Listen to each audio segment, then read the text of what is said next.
আসসালামু আলাইকুম প্রিয় শিক্ষার্থীবৃন্দ, তোমরা কেমন আছো? আশা করি আল্লাহ তাআলার রহমতে তোমরা সকলেই ভালো আছো। হরিহরপাড়া উচ্চ বিদ্যালয়ের অনলাইন ক্লাসে সকলকে স্বাগতম। সর্বপ্রথম আমি ধন্যবাদ দিয়ে নিচ্ছি আমাদের বিদ্যালয়ের সম্মানিত প্রধান শিক্ষক ও ম্যানেজিং কমিটিকে তাদের এই সুন্দর একটি উদ্যোগ গ্রহণ করার জন্য। এই প্যান্ডামিক সিচুয়েশনে সবাই বাসায় অবস্থান করছো, আমরা ক্লাস নিতে পারছি না, আমরা খুব দুঃখিত। এজন্যই স্যার এই ব্যবস্থাটা গ্রহণ করেছেন। স্যার এবং ম্যানেজিং কমিটিকে অসংখ্য ধন্যবাদ এগেন। আজ আমি তোমাদের সাথে কথা বলবো যে বিষয়টি নিয়ে, সে বিষয়টি হলো ষষ্ঠ অধ্যায়ের গণিত বীজগণিতীয় রাশিমালা। চলো সে সম্পর্কে জানা যাক। বীজগণিত সম্পর্কে তোমাদের কোনো ধারণা নেই, কারণ ক্লাস 1 থেকে ক্লাস 5 পর্যন্ত তোমরা এই সংখ্যাগুলা মানে বীজগণিতের সাথে তোমাদের কোনো সম্পর্ক ছিল না। তো ক্লাস 6-এ তোমাদের বীজগণিত রাশি সম্পর্কে এই যে বিষয়গুলো টপিকগুলো লেখা আছে, এই বিষয়গুলো সম্পর্কে তোমার ধারণা থাকতে হবে। এই বিষয়গুলো সম্পর্কে যদি তোমার ধারণা না থাকে, তাহলে তুমি বীজগণিতে বা অ্যালজেব্রাতে ভালো করতে পারবে না। এই বিষয়গুলো তোমাকে আমি বুঝিয়ে দিব, ভালোভাবে বুঝে নেবে। আর পাশে যেই সংখ্যাগুলো লেখা আছে এগুলো একটু খাতায় নোট করে নিবে। এইগুলো হচ্ছে সংজ্ঞা, আর পাশাপাশি আমি বুঝিয়ে দিব, তোমরা বুঝে নেবে ইনশাল্লাহ আশা করি। চলো ক্লাস শুরু করি তাহলে, লেট না করি। বীজগণিতীয় প্রতীক, সর্বপ্রথমে আসছে আমাদের বীজগণিতীয় প্রতীক। আমরা মুখে বলি, কিন্তু খাতায় লেখার জন্য কিছু চিহ্ন ব্যবহার করা হয়। সেটি হলো, আমরা বলি এখানে যে চিহ্নগুলো এখানে লেখা আছে, সংখ্যা প্রতীক, অক্ষর প্রতীক। গণিতের জন্য যেই সংখ্যাগুলো ব্যবহার করা হয় সেই সংখ্যাগুলো হচ্ছে, আমরা বাংলায় যদি বলি পাটিগণিতে লিখছি, আমরা ছোটোবেলা থেকে শিখেছি 1 থেকে 9 + 0। আমরা সবাই শিখেছি 1 2 3 4 5 6 7 8 9 0। এখন বীজগণিতীয় প্রতীকের যে সংখ্যা প্রতীকটা ব্যবহার করেছি আমরা 1 2 3 4 5 6 7 8 9 0। ওটা অক্ষর প্রতীকটা এটা পরে বলি, এখন বলে নেই। আমরা আমাদের পৃথিবীতে যতগুলো ভাষা আছে সমস্ত ভাষাতেই তাদের নিজস্ব ভাষায় সেই সংখ্যা প্রতীকগুলোকে এভাবেই এই ক্রমে এই ধারা পরিবর্তন করেই তারা এই নিয়ম অবলম্বন করেই বিভিন্ন সংখ্যা বিভিন্ন কিছু তারা লিখছে। এখন এই বীজগণিতীয় রাশিমালার জন্য যার অবদান সবচেয়ে বেশি, বীজগণিতীয় রাশির বীজগণিত সম্পর্কে যে অ্যালজেব্রা সম্পর্কে সর্বপ্রথম যিনি এই ধারণাগুলো প্রক্রিয়াগুলো তিনি উপস্থাপন করেন, তিনি হচ্ছেন মুসলিম বিজ্ঞানী মুহাম্মদ ইবনে মুসা আল খোয়ারিজমি। 780 থেকে 850 অব্দ পর্যন্ত তিনি ছিলেন মুহাম্মদ ইবনে মুসা আল খোয়ারিজমি। তার অবদান বীজগণিতে অনস্বীকার্য। তিনি সর্বপ্রথম এই প্রক্রিয়া ব্যক্ত করেন। তিনি পারস্যের একজন বিজ্ঞানী। তারপর আসি আমরা অক্ষর প্রতীক। এই সংখ্যা প্রতীক দিয়ে আমরা অনেকগুলো সংখ্যা লিখতে পারি, মন যা চায় তাই লিখতে পারো সবগুলো ব্যবহার করে। এই 1 2 3 4 5 6 7 8 9 0। এখন বীজগণিতে অক্ষর প্রতীক, বীজগণিত সংখ্যার পাশাপাশি এই অক্ষর প্রতীকগুলো ব্যবহার করতে হয়। অক্ষর প্রতীক কোনগুলো? আমরা এই এ থেকে জেড পর্যন্ত ছোট হাতের যে অক্ষর প্রতীকগুলো আছে, A B C D E F G H etcetera X Y Z, এগুলো হচ্ছে ছোট হাতের সাথে অ্যাড হবে। কেমন হতে পারে জাস্ট একটা উদাহরণ দিয়ে দেখি আমরা। ধরো এটা 3 লিখলাম, 3-র সাথে এ, তারপরে ধরো প্লাসটা নাই দিলাম, 3a লিখলাম। এই যে 3-র সাথে এ, 3টা হচ্ছে তোমার সংখ্যা প্রতীক আর এটা হচ্ছে অক্ষর প্রতীক। থ্রিটা হচ্ছে সংখ্যা প্রতীক, আর পাশে যে ছোট হাতের যে এটা হচ্ছে তোমার অক্ষর প্রতীক। ক্লিয়ার সবার? এরপর আসি আমরা চলক। যার অর্থের পরিবর্তন হয়, যার অর্থের পরিবর্তন হয় অর্থাৎ চলকের মান নির্দিষ্ট নয়, এটি ভিন্ন মান ধারণ করতে পারে, বীজগণিতে অজ্ঞাত রাশি বা অক্ষর প্রতীককে চলক বলে। বীজগণিতে অজ্ঞাত রাশি বা অক্ষর প্রতীককে চলক বলে। একটু উদাহরণ দেখি। এমন লিখলাম 3a প্লাস 2 লিখলাম 8 লিখে নিলাম। এটাকে যদি আমরা করতে যাই, এখানে আমরা জানি না রাশির মানটা কি। সেই অক্ষর প্রতীকের এই যে এটা নির্দেশ করবে তোমার যার অর্থ পরিবর্তন হয় অর্থাৎ চলকের মান নির্দিষ্ট নয়, এটি ভিন্ন মান ধারণ করতে পারে, বীজগণিতে অজ্ঞাত রাশি বা অক্ষর প্রতীককে চলক বলা হয়েছে। অজ্ঞাত রাশি, এই যে এখানে 3 এর সাথে আমার মান কোনটা বের হবে আমরা কিন্তু জানি না। আমরা জানি না কিন্তু দেখো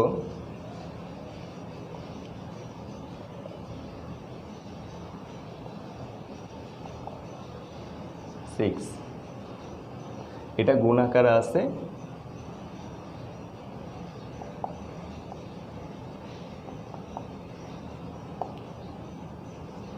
এখানে দেখো অজ্ঞাত রাশির মান আমাদের যে মানটা বের হয়েছে এই যে এটাই তোমার হলো চলক। অক্ষর প্রতীককে চলক বলে, অজ্ঞাত রাশি বা অক্ষর প্রতীককে কি বলে? চলক বলে।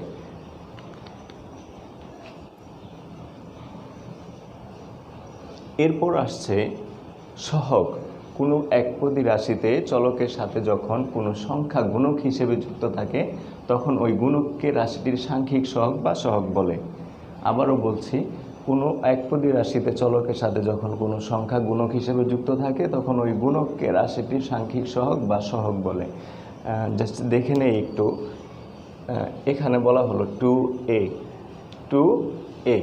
তো কোনো একপদী রাশিতে চলকের সাথে যখন কোনো সংখ্যা গুণক হিসেবে যুক্ত থাকে তখন ওই গুণককে রাশিটির সাংখ্যিক সহগ বা সহগ বলে। এখানে বলা হয়েছে কোনো সংখ্যা, এখানে সংখ্যা কি আছে? 2, আর এটা কি আকার আছে? গুণাকার আছে। এটা কি আকার আছে? গুণাকার আছে। তো এর সাংখ্যিক সহগ কত হবে তাহলে? এর সাংখ্যিক সহগ 2। কোনো একপদী রাশিতে চলকের সাথে যখন কোনো সংখ্যা গুণক হিসেবে যুক্ত থাকে, কোনো সংখ্যা গুণক হিসেবে যুক্ত থাকে, আমরা এটাকে এভাবেও লিখতে পারি, কোনো সংখ্যাকে কি গুণক হিসেবে যুক্ত থাকে তখন ওই গুণককে রাশিটি সাংখ্যিক সহগ বা সহগ বলে। এরপর আরেকটা জিনিস সহগের উল্লেখ করতে হবে, যেটা হলো তোমার এখানে তো কোনো সংখ্যা নাই, তুমি বুঝবা কিভাবে? বা এখানে তো কোনো সংখ্যা নাই, এর সাথে কোনো সংখ্যা নাই, এক্সের সাথে কোনো সংখ্যা নাই, তখন তুমি বুঝবে কীভাবে যে বলা হলো এর সহগ কত? তখন তুমি কি বলবা? সব সময় এর সহগ কত হবে? 1। এর সহগ কত হবে? 1। এরকম যে অক্ষর থাকবে শুধু, তখন এর মানটা হবে কি? 1। মান কি হবে? 1। এরপর রাশি। প্রক্রিয়া চিহ্ন, সংখ্যাসূচক প্রতীক এর অর্থবোধক সংযোগ বা বিন্যাসকে বীজগণিতীয় রাশি বলে। আবারও বলছি, প্রক্রিয়া চিহ্ন, সংখ্যাসূচক প্রতীক এর অর্থবোধক সংযোগ বা বিন্যাস বীজগণিতীয় রাশি বলে। জাস্ট একটু বলে নিচ্ছি, আমরা আগে একটু জেনে নিই প্রক্রিয়া চিহ্নগুলা। আমরা আগে জেনে নিই প্রক্রিয়া চিহ্ন কি। পাটিগণিতে যোগ, বিয়োগ, গুণ, ভাগ এগুলো যেসব চিহ্ন দিয়ে প্রকাশ করা হয় তাদেরকে প্রক্রিয়া চিহ্ন বলে। তাদেরকে কি বলে? প্রক্রিয়া চিহ্ন বলে। এই প্রক্রিয়া চিহ্ন বীজগণিতে কীভাবে ব্যবহার করছে ওনারা? এই প্লাসকে বলা হচ্ছে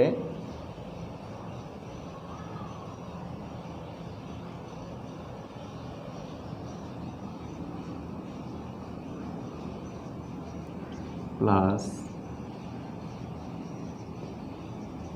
মাইনাস,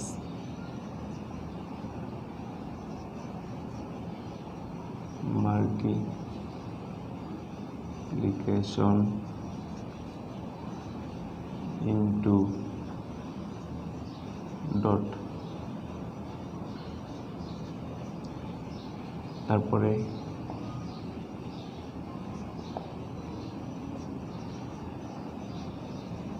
ডিভিশন।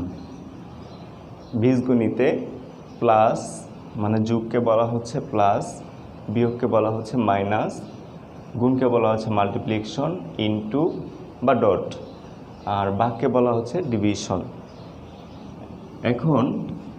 এখন আসি রাশি। প্রক্রিয়া চিহ্ন জাস্ট যেগুলো বললাম, যোগ, বিয়োগ, গুণ, ভাগ। তারপর হলো সংখ্যাসূচক প্রতীক এর অর্থবোধক সংযোগ বা বিন্যাসকে বীজগণিতীয় রাশি বলে। আবারও বলছি, প্রক্রিয়া চিহ্ন, সংখ্যাসূচক প্রতীক এর অর্থবোধক সংযোগ বা বিন্যাসকেই বীজগণিতীয় রাশি বলে। যেমন ধরো লিখলাম 2a plus 3b, 2a plus 3b। প্রক্রিয়া চিহ্ন ও সংখ্যাসূচক প্রতীক এর অর্থবোধক সংযোগ বা বিন্যাসকে বীজগণিতীয় রাশি বলে। 2a প্লাস 3b, তো বলা হতো এরকম 3a মাইনাস 5b। এই যে প্রক্রিয়া চিহ্ন সংখ্যাসূচক প্রতীক এর অর্থবোধক সংযোগ বা বিন্যাসকে বীজগণিতীয় রাশি বলে। এরপর হচ্ছে আমরা পদ। বীজগণিতীয় রাশির যে অংশে যোগ ও বিয়োগ চিহ্ন দ্বারা সংযোগ থাকে এদের প্রত্যেকটিকে ওই রাশির পদ বলা হয়। বীজগণিতীয় রাশির যে অংশে যোগ ও বিয়োগ চিহ্ন দ্বারা সংযোগ থাকে এদের প্রত্যেকটিকে ওই রাশির পদ বলা হয়। এখানে আমি বলছি আবার 3a প্লাস 2b, তো বলা হচ্ছে এখানে পদ কয়টি আছে? এখানে দুটো পদ আছে, 3a একটি পদ, 2b আরেকটি পদ। 3a একটি পদ, 2b কি আরেকটি পদ, দুটি পদ আছে। বীজগণিত রাশির যে অংশে যোগ বিয়োগ চিহ্ন দ্বারা সংযোগ থাকে এদের প্রত্যেকটিকে ওই রাশির পদ বলা হয়।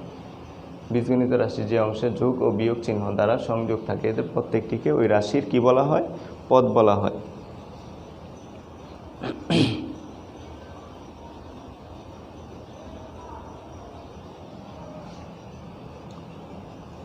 আচ্ছা, এরপর কাজগুলো শেষ, আমরা কিছু অঙ্ক এখন ট্রাই করব, দেখি আমাদের এই সংজ্ঞার সাথে মিল রেখে আমাদের পাঠ্য বইয়ের যে অঙ্কগুলো আছে সেগুলো একটু আমরা দেখব এখন।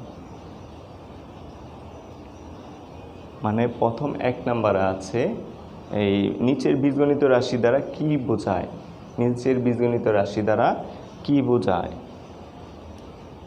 প্রথমে দেওয়া আছে 9x, এটা একটা কি তোমরা বলো দেখি। তো এখানে হচ্ছে 9 কি আকার আছে? গুণ আকারে আছে। 9 কি আকার আছে? আমরা এটাকে এভাবে লিখতে পারি 9 ইন্টু এক্স বা এক্স ইন্টু 9, যেভাবে লিখি না কেন আমার গুণটা কি হবে? 9ই হবে। যেভাবে লিখি কি হবে? আমাদের গুণটা 9 হবে। এখন কাজ হচ্ছে আমার 9 ইন্টু এক্স বা এক্স ইন্টু 9 হচ্ছে এক্স এর 9 গুণ। এক্স ইন্টু 9 হচ্ছে এক্স এর 9 গুণ, এক্স এর 9 গুণ। এটা গুণন একটা প্রক্রিয়া আছে ওইটার সব। আচ্ছা, এরপর আরেকটা হচ্ছে 5x প্লাস 3, 5x প্লাস 3। এখন 5x, তাহলে আমরা একটু ভেঙে দেখি।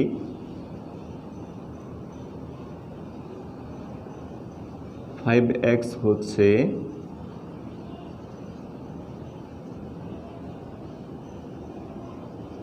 x এর 5 গুণ।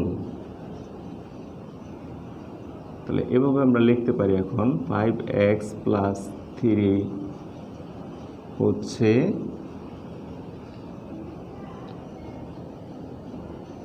x এর 5 গুণের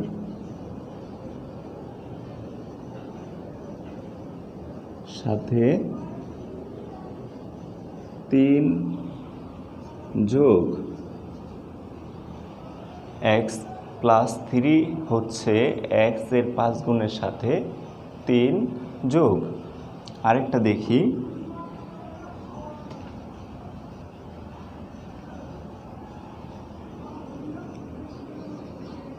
3a ইন্টু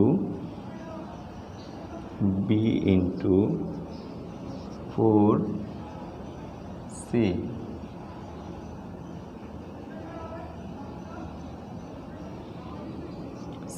তাহলে আমরা লিখি, এখন দেখি 3a হচ্ছে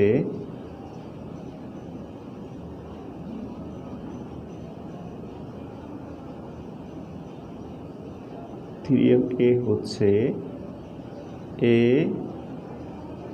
এর 3 গুণ, b 4c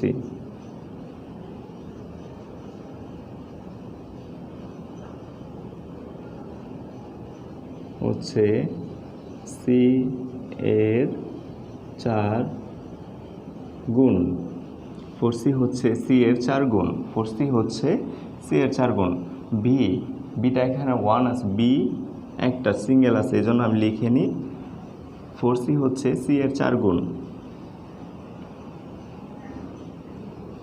তাহলে বা এরকম লিখতে পারো 3a into B into 4c হচ্ছে a এর 3 গুণ, বি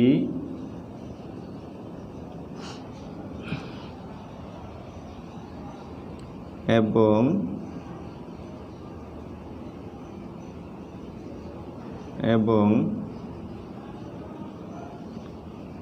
c এর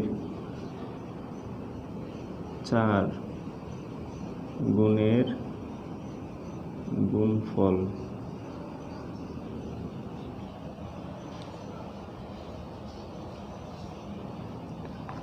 দেখো এখানে সবগুলো সংখ্যা ছিল তোমার 3a into B into 4c, এখানে 3a হচ্ছে a এর 3 গুণ, 4c হচ্ছে c এর 4 গুণ, 3a into B into 4c হচ্ছে তাহলে a এর 3 গুণ, b এবং c এর 4 গুণের গুণফল।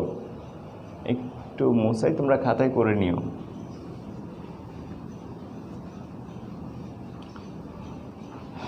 আরেকটা বোঝাচ্ছি, তারপরে নাম্বার চলে যাচ্ছি। 4x প্লাস 5y,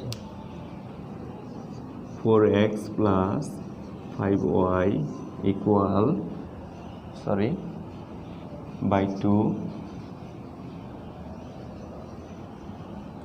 যদি এখন এটাকে লিখতে যাই x এর 4 গুণ, x এর 4 গুণ, 4x হচ্ছে x এর 4 গুণ, 5y হচ্ছে y এর 5 গুণ। তাহলে আমরা লিখতে পারি এখন 4x প্লাস 5y 2 হচ্ছে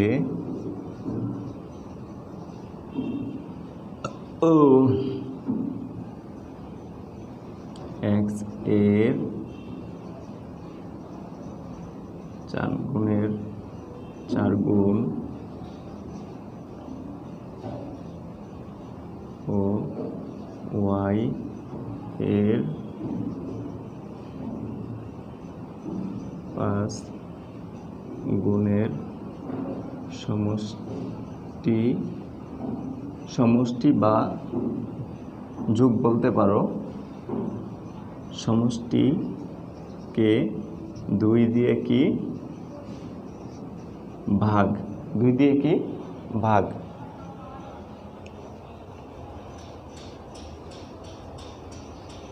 বা তুমি সমষ্টির অর্ধেক বলতে পারো, সমষ্টির অর্ধেক বা 2 দিয়ে ভাগ বলতে পারো। হ্যাঁ, কোনো সমস্যা নেই। বা সমষ্টির অর্ধেক বা 2 দিয়ে ভাগ। তো এখানে তুমি উত্তর লিখতে পারো বা সলভ লিখতে পারো, এটা লিখে। আচ্ছা, তারপর আমরা আরেকটা অঙ্ক করব, সেটা হচ্ছে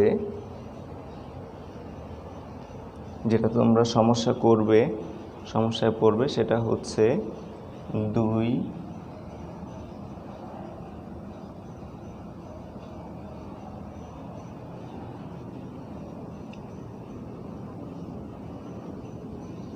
2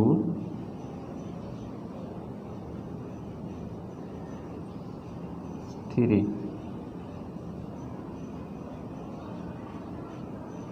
x plus y plus Z. হ্যাঁ, এইটাই তুমি সমস্যা করে, এটা আবার কীভাবে হলো এটা জানার জন্য তোমার আগে করতে হবে। দেখো এখানে আমরা এটাকে কি বলতে পারি, এটাকে আমরা কি বলি? 2/3 কি বলি? 2/3 বলতে পারি বা 2/3 বলতে পারি।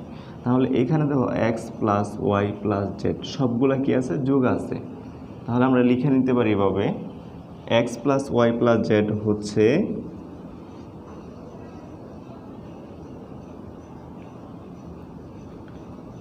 x y z এর সমষ্টি কি হবে? 2/3। কি হবে?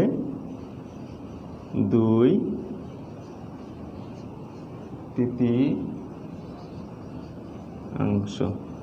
2/3 কি হবে? 2/3। আশা করি এখানে আর সমস্যা হবে না। যদি এগুলা পারো তাহলে অন্যগুলা বুঝে নিতে পারবে ইনশাল্লাহ। এখন এটা গেল। তারপর 2 নম্বরে কি আছে দেখি একটু, ওটা খাতায় করে নিও, অঙ্কটা খাতায় করে নিও, দেখে আসি কতটুকু হয়েছে।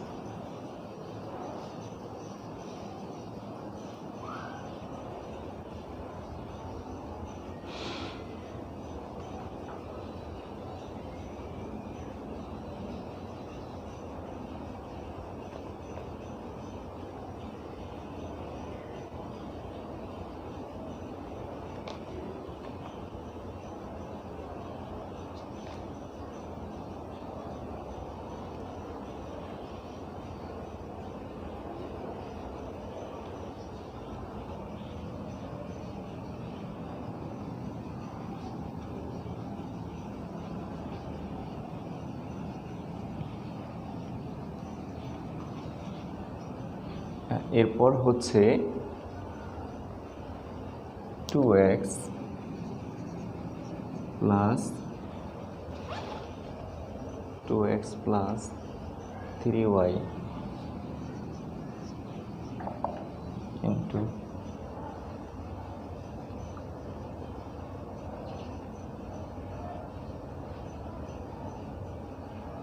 4x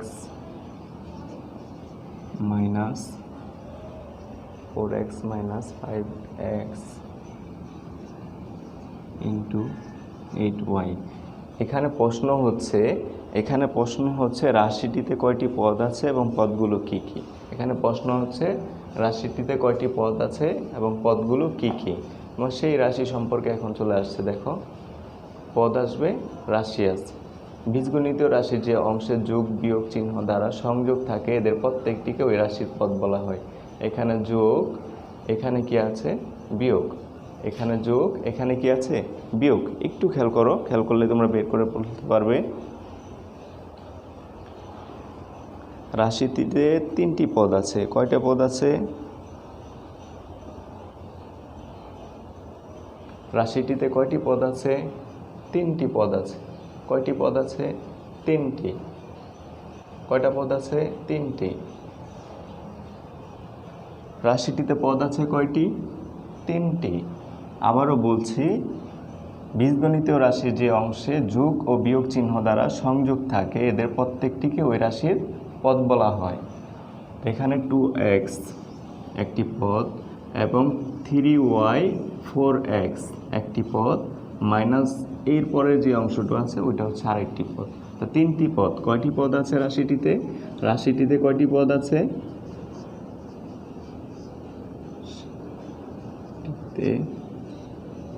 তিনটি পদ আছে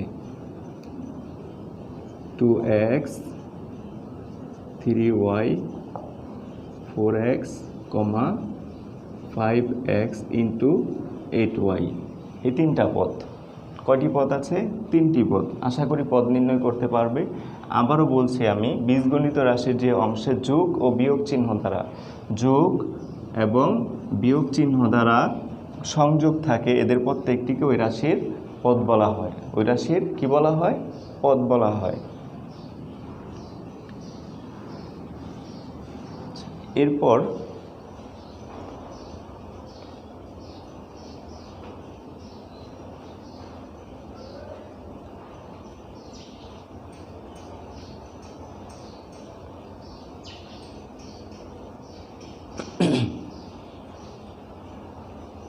তো এখন সহগ নির্ণয় দেখি একটু।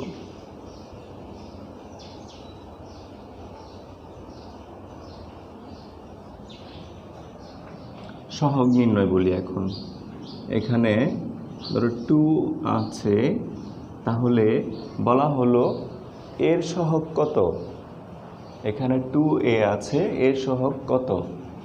দেন বলা হলো x বা y, তারপর বলা হলো 2x প্লাস 5b, এখানে সহগ কত বলা হলো আর কি। তখন কিভাবে বের করবে?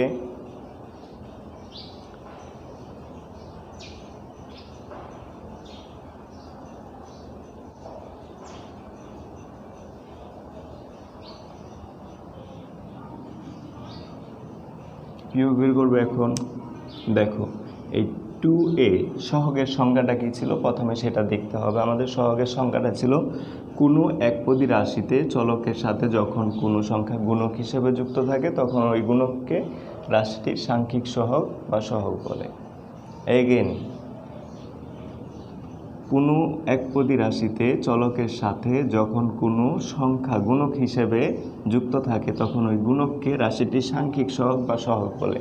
দেখো তো এখানে সংখ্যা হিসেবে কি কোনো কিছু যুক্ত আছে কি না আক্ষরিক সহগ এর সাথে? আছে।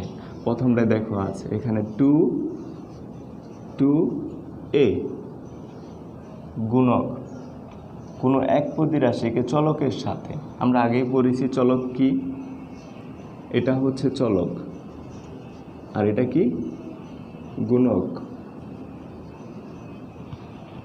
কোনো একপদী রাশিতে চলকের সাথে যখন কোনো সংখ্যা গুণক হিসাবে থাকে যুক্ত থাকে তখন ওই গুণকটিকে রাশিটিকে কী বলে? সাংখ্যিক সহগ বলে। কি বলে? সাংখ্যিক সহগ বা সহগ বলে। তাহলে 2 এটা হচ্ছে এখানে গুণক, সংখ্যার গুণক, আর এটা হচ্ছে এখানে চলক। এটা কি? চলক। তাহলে এর সহগ কত? অবশ্যই বুঝে গেছো তোমরা, 2a। তাহলে বলতে পারি এর সহগ হচ্ছে এর সহগ হচ্ছে 2। আচ্ছা, তাহলে এখানে দেখো x y, তো x y এর সহগ কত পারবে এখন তোমরা নির্ণয় করতে? এখানে কিন্তু সেই কথাটা উল্লেখ নাই, সংখ্যার সাথে কি উল্লেখ নাই যে কোনো একপদী রাশিতে চলকের সাথে যখন কোনো সংখ্যা গুণক হিসেবে যুক্ত থাকে তখন ওই গুণককে রাশিটির সাংখ্যিক সহগ বা সহগ বলে। কিন্তু এখানে দেখো কোনো সংখ্যা কিন্তু নেই। বুঝবে কিভাবে? বুঝবে তোমরা একটু করে ফেলো। আর যদি কোথাও না বুঝো, এর কোনো সমস্যা হয়, তাহলে নিচে কমেন্টের একটা জায়গা আছে, সেখানে সমস্ত কিছু লিখে দিতে পারো। আমরা পরবর্তীতে এখানে সমস্যাগুলো সলভ করে দেবো ইনশাআল্লাহ।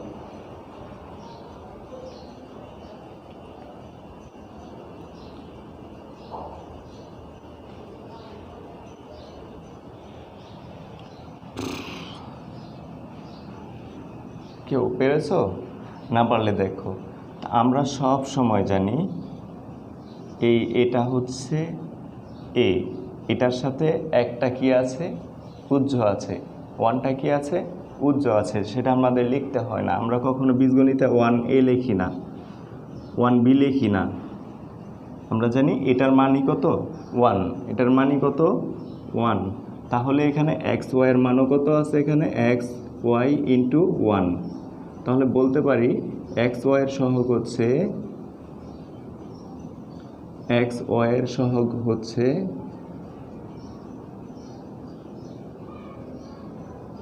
1, এক্স ওয়াইয়ের সহগ হচ্ছে 1। দেন 2x + 5b, 2x + 5b এখন কিভাবে লিখবে? এখানে একটু খেয়াল করে দেখো, আমরা যে কথাটা ছিল কোনো একপদী রাশিতে চলকের সাথে যখন কোনো সংখ্যা গুণক হিসেবে যুক্ত থাকে তখন ওই গুণকের রাশিটি সাংখ্যিক সহগ বা সহগ বলে। একপদী, তো প্রথমের পদ আছে দুইটা, 2x + 5b, 2x + 5b। তো প্রথমে আমরা দেখি 2x মানে x × 2, তাহলে x এর সহগ 2। এটা সলভ, অ্যান্সার হয়ে গেল, এখানে অ্যান্সার হবে। এরপর 5b, তাহলে b এর সহগ কত? 5। তারপর যদি কোনো সমস্যা থাকে তোমাদের সহগ সম্পর্কিত এর আগে আমরা করেছি কি দ্বারা কি বোঝায়, সেটাতে কোনো যদি সমস্যা থাকে, পদ বা রাশিতে কোনো সমস্যা বোঝায় সেটা বলবে, মানে কোনো সমস্যা থাকে সেটা কমেন্ট বক্সে লিখে দিবে। আচ্ছা, এরপরে কি আছে তোমাদের বইয়ের মধ্যে দেখে নেই। পদ, রাশির সংখ্যা, আক্ষরিক সহগ। হ্যাঁ, আচ্ছা, এরপর বলা হচ্ছে এক্স এর আক্ষরিক সহগ এর নির্ণয়। এক্স এর আক্ষরিক সহগ নির্ণয়। যখন এই কথাটা উল্লেখ থাকবে তখন ধরো বলা হলো এক্স এর আক্ষরিক সহগ, এক্স এর আক্ষরিক সহগ। তাহলে দেখো এখানে ax বলা হচ্ছে কি এক্স এর আক্ষরিক সহগ কত, প্রশ্নে এটা উল্লেখ করে দিবে। তাহলে এক্স এর আক্ষরিক সহগ আমরা যদি বলি a × x, তাহলে x তো পেয়ে গেলাম, এর সাথে কি আছে গুণাকারে a, তাহলে x এর সহগ হচ্ছে x এর আক্ষরিক উল্লেখ করতে হবে, আক্ষরিক সহগ হচ্ছে a, x এর আক্ষরিক সহগ হচ্ছে a।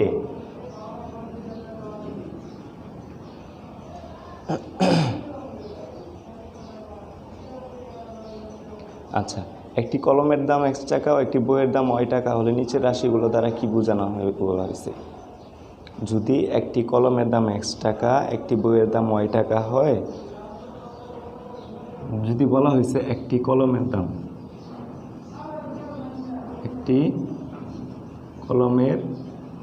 দাম x টাকা,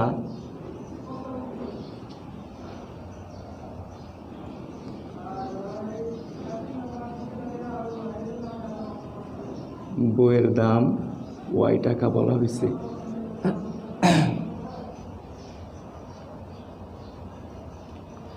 তাহলে এখানে বলা হয়েছে 3y দ্বারা কি বোঝানো হয়েছে, 3y দ্বারা কি বোঝানো হয়েছে।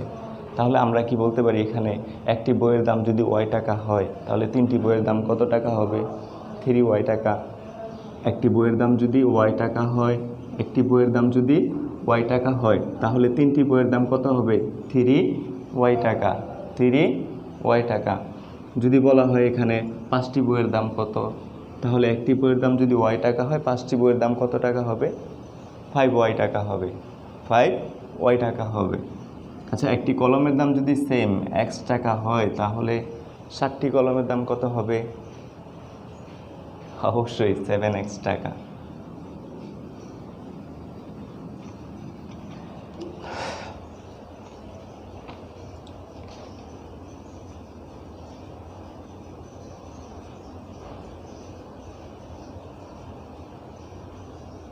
আচ্ছা, পরে একটা অঙ্ক আছে, আমি ওটা একটু দেখাই দিচ্ছি, তারপর তোমরা পারবে ইনশাল্লাহ আশা করি। একটি খাতার দাম যদি x টাকা হয়, একটি খাতার দাম যদি x টাকা হয়,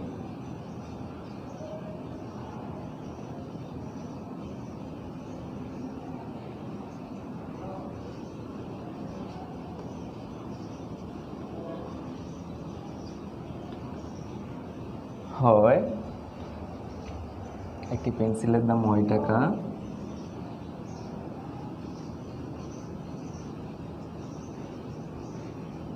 পেন্সিলের দাম যদি y টাকা হয়,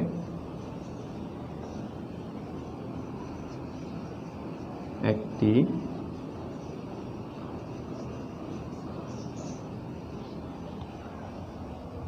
রাবারের দাম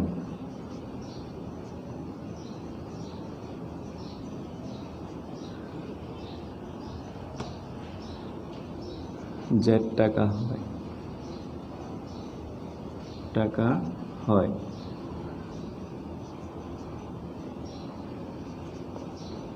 জেড টাকা হয়। তো প্রথম প্রশ্ন বলা হয়েছে 5টি খাতা ও 6টি পেন্সিলের মোট দাম কত? 5টি খাতা ও 6টি পেন্সিলের মোট দাম কত? 6টি পেন্সিলের মোট দাম কত?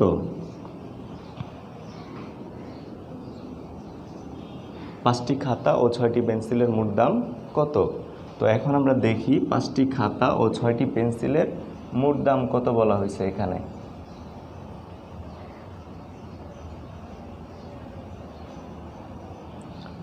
এখন আমরা দুইভাবে লিখতে পারি। আমরা কয়ভাবে লিখতে পারি? দুইভাবে লিখতে পারি। প্রথমে দেওয়া আছে একটা খাতার দাম যদি x টাকা হয় তাহলে 5টা খাতার দাম কত হবে? 5x টাকা। আমরা আগে যেটা করে আসলাম। তো একটা খাতার দাম যদি x টাকা হয় 5টি খাতার দাম কত হয়? জাস্ট একটু লেখা দিচ্ছি, আমি ওই বিস্তারিত যাব না, একটা বোঝাই দিচ্ছি জাস্ট। তো আমি বলি একটি খাতার দাম যদি দাম x টাকা, 5টি খাতার দাম কত হবে? 5 × x টাকা, কি হয়? 5x টাকা। কি হয়? 5x টাকা। এগেন যদি বলা হয়েছে এখানে 6টি পেন্সিল, এখন 6টা পেন্সিল না বলে যদি রাবারের দাম বলতো, সেম এভাবেই লিখতাম আমি। তো লিখি আমরা একটি পেন্সিলের দাম, একটি পেন্সিলের দাম y টাকা হয়। সুতরাং 6টি পেন্সিলের দাম কি হবে তাহলে? 6 × y = 6y টাকা। 6y টাকা, 6y টাকা। তো পরবর্তীতে বলা হচ্ছে 5টি খাতা ও 6টি পেন্সিলের মোট দাম কত? মোট দাম কত? মোট দাম মানে দুইটার মোট একত্রে দাম কত হচ্ছে তাহলে? তো তুমি এটাকে এভাবে না লিখে এক লাইনেও লিখতে পারতা। একটা খাতার দাম যদি x টাকা হয় তাহলে 5টি খাতার দাম 5x টাকা। আমরা আগে যেভাবে লিখে আসছি ওইভাবে লিখতে পারতাম। জাস্ট আমি বোঝানোর জন্য তোমাদের এই জিনিসটা করে দিলাম, জাস্ট বোঝানোর জন্য কি এটা করে দিলাম। তাহলে সুতরাং দিয়ে লিখি আমরা 5টি খাতা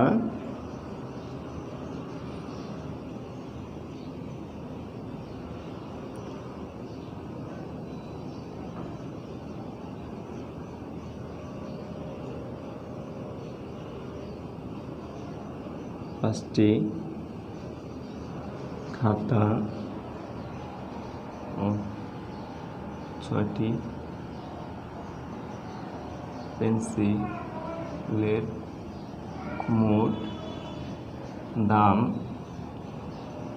মোট দাম যেহেতু বলছে এটা যোগ হবে 5x + 6y টাকা। এটাই অ্যান্সার। আমি একটু বড় করে দিচ্ছি তোমাদের বোঝার জন্য। তোমাদের বড় করে দিচ্ছি কিসের জন্য? বোঝার জন্য। আচ্ছা, এরপরে দেখি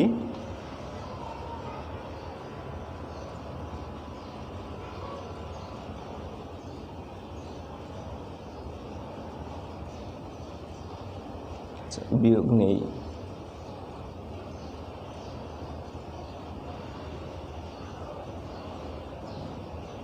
সবগুলাই যোগ দেওয়া আছে, আশা করি সবগুলা পারবে। আবারও বলছি, যদি তোমাদের বীজগণিতে ভালো করতে চাও তাহলে অবশ্যই এই 4র্থ অধ্যায় তোমাদের মনোযোগী হতে হবে। আমাদের এগুলা প্রথম হাফ ইয়ারলি এক্সামে ছিল, যেহেতু আমরা ক্লাস পুরোপুরি করাতে পারি নাই, এই জন্য আমি আবারও এটা এই জাস্ট এটা করে দিলাম আগে থেকে, একটু যাতে বোঝাতে তোমাদের সহজ হয়, এই ক্লাসগুলার যাতে বোঝাতে সহজ হয়। চতুর্থ অধ্যায় বুঝতে গেলে তোমার এই বিষয়গুলো তোমার বুঝতে হবে আগে, তোমার কি কি বুঝতে হবে, এই জিনিসগুলা ভালোভাবে বুঝতে হবে। যদি তারপরও কারো কোনো সমস্যা হয়, এই চতুর্থ অধ্যায় বীজগণিতীয় রাশিমালায় 4.1-এ অবশ্যই নিচের কমেন্ট বক্সে লিখে দিবে তোমাদের কোথায় কোন জায়গায় সমস্যা হচ্ছে, সেটা আবার বুঝিয়ে দেওয়ার চেষ্টা করবে ইনশাল্লাহ। আর সকলের সুস্বাস্থ্য ও দীর্ঘায়ু কামনা করে আজকের ক্লাস এখানেই শেষ করছি। সকলকে অসংখ্য ধন্যবাদ আমাদের সাথে থাকার জন্য। হ্যাঁ, অবশ্যই পাশে থেকে সবাই সাপোর্ট করবে। ধন্যবাদ সকলকে। আসসালামু আলাইকুম।